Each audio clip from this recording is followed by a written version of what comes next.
And welcome back. I'm Joseph Hoffman, and in this lesson, we're going to learn how to play the final section of Sonatina in F major, which is attributed to Beethoven on Hunk 5, number 2. Let's get started by checking out the score. So let's kick things off by doing some chord analysis. I've drawn some boxes in, and consider this all one box. It just goes off the edge of the page here. I'd like you to pause and see if you can turn these into block chords and figure out the name of each triad and write it in your music at home. Then press play and we'll check it out together.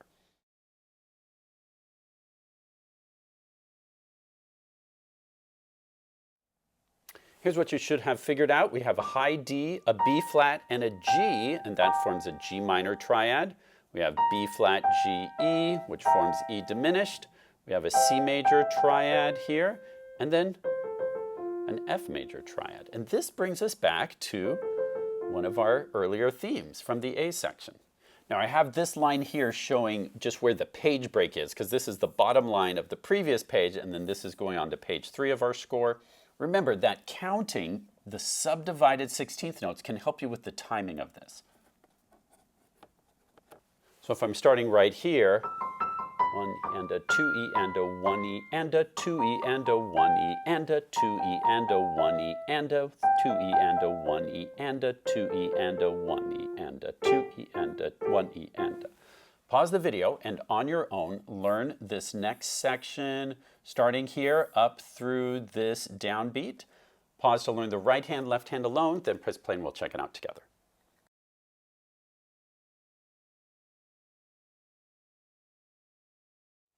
Okay, here's what this section sounds like. Remember, the left hand is in treble staff here. Rest, rest, rest. Or with counting 2E and a 1E and a 2E and a 1E and a 2E and a 1E and a 2E. And then it goes back to that theme. Now let's check out this next section. Sounds very familiar, right? We played this earlier in the A section. Now, I need you to compare this to what we played on the A section. I'd like you to pause and see how long it matches exactly and when it changes. If it changes. Maybe it's an exact repeat, but I want you to check every note and find where in the music it changes. If it does, and then press play and we'll look at it together.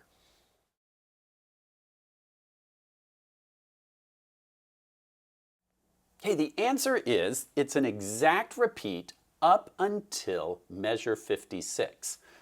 So we have the same, still the same,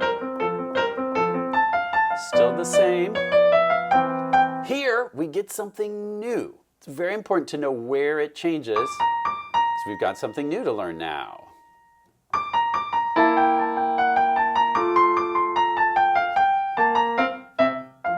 Let's stop right there. I'd like you to pause and learn from beat 2 of measure 56 all the way up to the downbeat of measure 60. Pause to learn that on your own.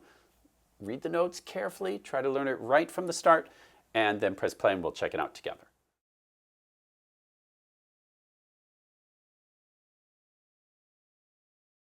Okay, it should sound like this.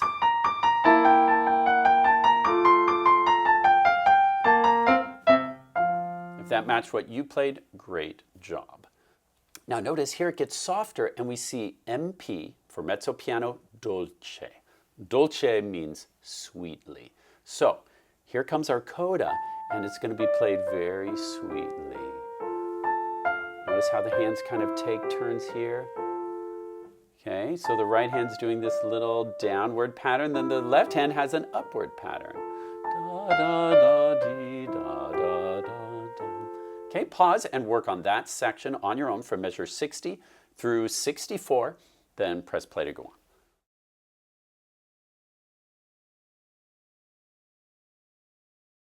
So again, the counting can really help you know how fast to play these eighth notes.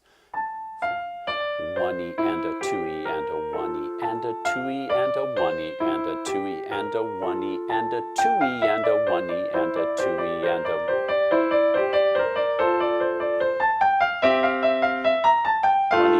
2E and a 1E and a 2E and a 1E and a 2E and a.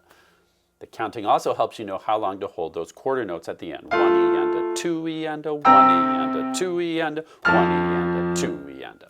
Otherwise, it will be tempting to play those too fast and not hold long enough. So you get a nice little workout for your fingers 2 and 3. A little trill going on in measures 65 and 66. So keep that really relaxed. Just let your hand kind of rock back and forth really gently. Then switch to a finger 1 here to get you ready for that reach up. 1E and a 2E and a 1E and a 2E and a. Pause the video and practice right hand alone, left hand alone. If you'd like to challenge yourself to do it hands together, go for it. Pause to work on that, then press play to go on.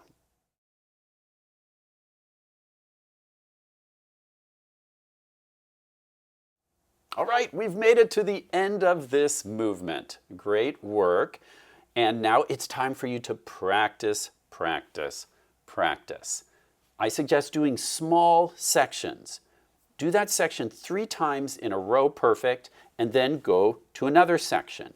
If you practice in small sections, you'll make faster progress. And then gradually zoom out, form small sections into bigger sections and bigger sections. Use the metronome to slow yourself down and get one consistent speed throughout. I suggest the 8th note being your click on the metronome. Here's 96, 1E and a 2E and a. If that's too fast, go even slower. And once you can do it with no pauses, no missed notes, that's when you can start to speed up the metronome. Find whatever section is the hardest for you and start your practice there. Don't start at the beginning, because that's probably the best part of the song for you. Find the hard part, the challenging part. Work on that first, many, many times, and then put it all together. Great work learning the final section of Sonatina in F major on Hung 5, number 2. Thanks for watching and learning with me, and see you next time. Hey, Scuba, why was the baby ant confused? I don't know.